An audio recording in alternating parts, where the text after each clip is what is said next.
Yo, what's the deal, y'all? It's your boy Train G's with G. This video is gonna be on AMC tonight. I told y'all I was gonna do separate videos with this whole meme stock frenzy. This is just the beginning, y'all.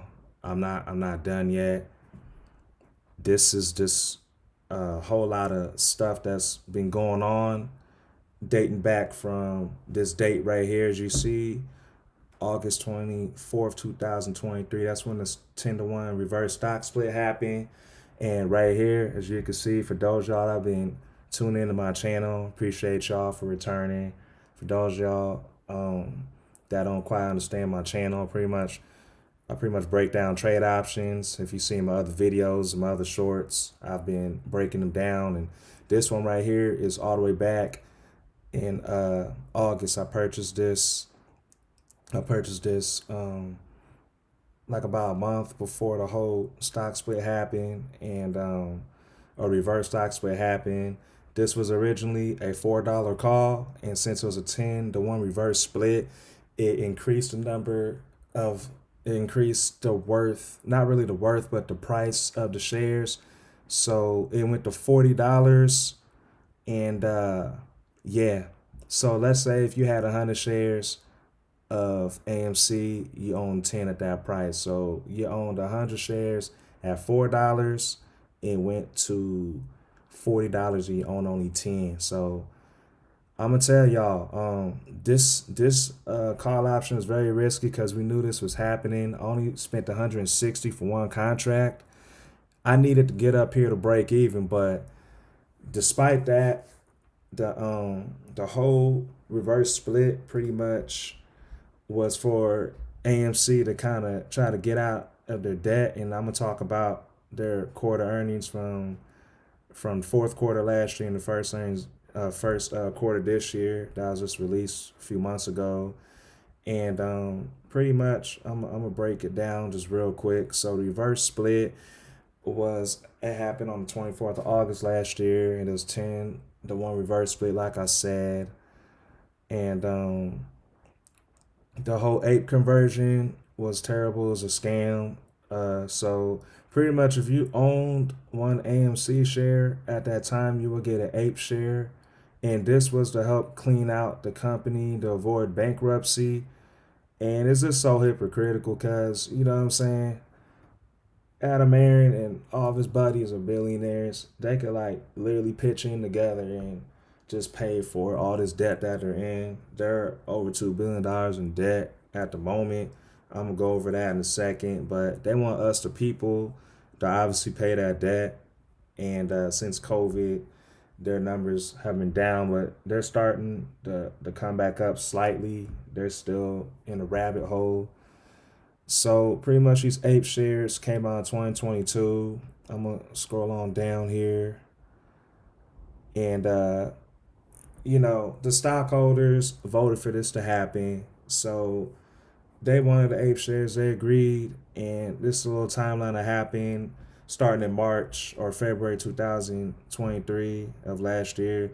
So, the judge authorized a shareholding vote but prohibited a conversion. And then next month in March, the shareholders approved the reverse split and preferred equity conversion. In April, AMC and the plaintiffs agreed on settlement terms. Common shareholders would get one share of AMC for every 7.5 they owned. And then fast forward to July, the same judge, rejected the settlement agreement, request removal of certain unenforceable sections that waived common shareholders' rights. And then in August, Judge Zern approved the settlement agreement, clearing the way for the ape conversion. AMC stock fell dramatically after the announcement, diving into the $2 range in the days after the split. So this was just a scam. You know what I'm saying? It's just so messed up that they really tricked these people into thinking that these ape shares would obviously help increase more volume in the stock and have more shareholders be involved in AMC, kind of having a 2-for-1 deal if you're already a holder. I had only a few shares, so I got a couple ape shares. Like I said, I was barely in this mess. when it happened at the time. And like I said, man, right after that, the whole Taylor Swift and Beyonce deals were out. As you know, these two pop artists, well, Beyonce is really R&B, but she been pop. But yeah, I don't really listen to Taylor Swift. But anyways, they had their tours last year, and you know, uh, Taylor Swift was first. She had her movie come out in October, and she had like over 90 like $1 million her first week, her debut, and Beyonce had like over 20 million. I'm gonna kind of show y'all that. So Swift's movies became the highest grossing domestic concert film ever. So as you see that, that's Taylor Swift right there. 92 million her opening week, right? And then Beyonce killed it in December. Me and my lady went to go see that. She drugged me in there. I'm a Jay-Z fan with the rapping, so I'm like, you know what? Why not? Why not? I'll pull up. It was actually a really good movie. I advise y'all to go see it. Got more respect for Beyonce than I thought. You feel me? I really think she should be the one with 92 million. You know, uh, box office sales, but that's a different story. I'm gonna get into the whole, racial thing. Not that these two have issues; they're clearly friends, but there's some AMC news that happened today regarding Goodfellas or racial tension for the viewers. But anyways, Beyonce did good. You feel me? 21 million. So they both grossed over $100 million, well over combined for the first week, and those numbers were obviously boosting up the numbers for this fourth quarter right here. Sorry. So in the third quarter last year, they had $9.8 billion. Don't be fooled by the values in U.S. Thousands. You have to times those numbers by 100. So this isn't hundreds of thousands. This is thousands. This is all billions. So in the third quarter last year, they had $9.8 billion of assets. But like I said, they've been in debt. So total assets was 9.8 billion. I'm sorry. Their total assets right here is 8.7 billion for that quarter last year, and improved all the way to 9 billion at the fourth quarter, thanks to these two popular artists.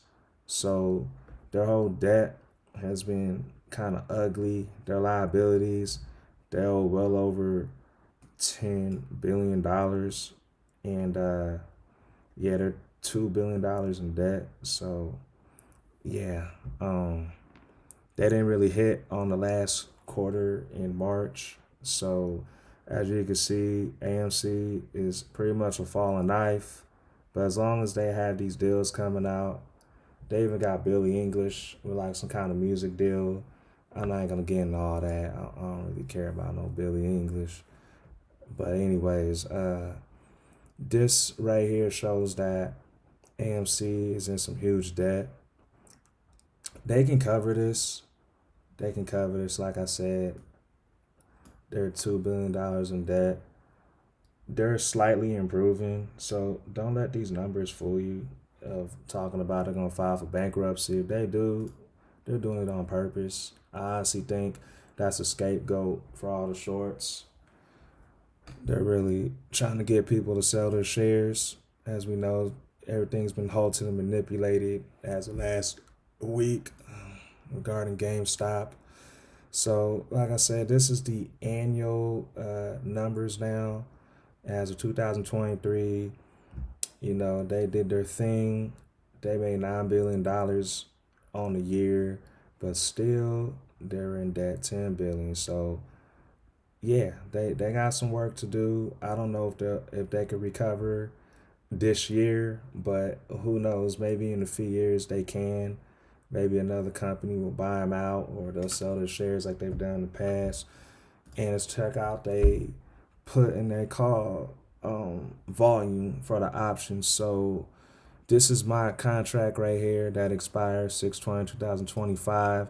There's not a whole lot of interest. I mean, yeah, there's over like 2,700 call volume. There's only 94 put. Maybe people will get in on these longer calls and puts later on, but right now as you can see, for this Friday, the calls are killing it. And for open interest, we got over 200,000 people. For put, we got 125. So a lot of us, the people, feel like this is going to eventually go up. And look at the volatility over 300%, going all the way down, a little less. When you buy longer contracts, the volatility usually like kind of fades. It can even rise in some cases. But yeah, like I said, AMC doesn't have the best numbers on a balance sheet, but they clearly have money. Like, let me go back. So they got 911. Uh, they got 911 million cash on hand as of last year, and currently it went down. Like I said, they're in debt. Still 660 million cash on hand. That's a lot of money, man. These people aren't going nowhere. They're just trying to scare us into selling so they can get out of their debt with these squeezes that they screwed up on with these shorts. Yeah, so last couple things I'm gonna go over. So with this whole movie tension today, this didn't really have an effect on the price, but ANC triggers backlash for adding warning to Goodfellas for stereotypes that don't match modern inclusion. So for most y'all that don't know, this movie came out like in the early 1990s. Right here, 1990s, it was a mobster movie with Robert De Niro and a couple other legendary Italian, like the East Coast people would say, mobster actors. And they've been in a gang of other movies like Bronx Tale and so on. But anyways, they're trying to say that there's a lot of inappropriate language and racial tension that's and cultural stereotypes inconsistent with today's standards. That's a lie. Come on. Like, for anybody who's from the East Coast, I got family in Philly, like Philadelphia, New Jersey, New York. This movie was in Brooklyn, I believe, it was filmed. And there's a lot of tension between Irish and Italian people in the gangster life, just like how blacks have Crips and Bloods. And, I'm from Cali, from the West Coast. In LA, you got MS 13 and 18th Street going against each other. So Spanish on Spanish, black on black, even white on white. And like I said, I'm not like promoting any type of like controversy with race or anything like that, but let's just keep it a buck. Like, let's call a spade a spade. Like, every race has beef, and at the time, this movie was a great classic. I know a lot of black people, a lot of Mexican people, a lot of white people that love this movie. It was real. Yes, they cussed a lot. Yes, they degrade women. Yes, there's an Italian versus Irish beef in the movie. Okay, but this is the stuff that goes on. Like, you know what I'm saying? Like, with the whole Beyonce Taylor Swift thing, I ain't judging Taylor Swift. I think Kanye West got her famous, whatever, with the whole Grammys thing back in the day with that speech when he said Beyonce should have won the Grammy. Beyonce is one of the greatest R&B singers of all time, pop stars of all time. Taylor Swift was like okay at that point, and she got famous because Kanye West was showing love for Beyonce. I don't really listen to Taylor Swift genre music, but I don't really think it's anything special. I mean, I'm just saying, man, Beyonce is a legend. But like I said, people are going to pay for what they want to go see. And a lot of people are streaming at home. A lot of us don't really care to go to the movie since COVID. So AMC has been taking this pain. Last thing I'm going to go over before I go over the chart real quick. So AMC on June 5th, they're having an annual meeting with the stockholders. That is the same day that GameStop has their earnings. You can't talk about ANC without GameStop. It's like peanut butter and jelly. Can't have one without the other. So June 5th, GameStop's earnings is coming out. That's the same day that AMC is having their annual meetings for stockholders. So y'all need to get your popcorn and really tune in for that. Um, this ain't financial advice. I don't normally like get into this whole meme thing, like I said, but I've been buying the dip on AMC and GameStop. I'm not in any current contracts except for the long term AMC one that I was telling y'all about that expires next year, June 2025. And like I said, this could be reversal signal for AMC, and you look at GameStop. Same thing pretty much. This is looking bearish. You got a hammer. And normally when something goes down with these wicks and it comes up, it's an uptrend signal. So you got like a little mini hammer and a bigger one. We'll see what happens. They're still halting the GameStop buys this morning. I believe it was like a 20% again with like $21 and something cents. So they're hating. And if you guys are caught up, if you guys bought anywhere up here, do not panic. Do not. There's no point of panicking and selling right now. You sell up here. I made that mistake, like I said in my other video about GameStop. You don't sell down here. That's what they want you to do. As an investor, you want to buy the dip. You buy the dip and you keep going. If you do options, just see what's going to happen on the 5-minute chart, the 1-minute chart, the 30-minute chart, however you trade. Just be careful. And this is going to be cool because if you look back at this whole thing, like dating back, this is the second short squeeze. The all-time high right here, $120. Times that by 4, that's $480. So GameStop did a 4-to-1 stock split. You know what I'm saying? And like I said, this video's by AMC. Look at this. Look at this. When they're going crazy. Like, this ain't gonna be the last short squeeze. Like, this is just the beginning. Like, GameStop and AMC can go up again next week, tomorrow, another year or 3 years from now. But until these shorts are covered, man, this is gonna keep happening. It's gonna be a seesaw effect. All time high, $400, which is really 40. Cause like I said, they did the 10-to-1 reverse split. So I'm trying to show y'all that you just gotta not listen to the mainstream media. Listen to YouTubers like me and other YouTubers out here that are covering these companies. But yeah, trade safely, invest responsibly. Till next time, y'all. Trade G's with G. I'm out.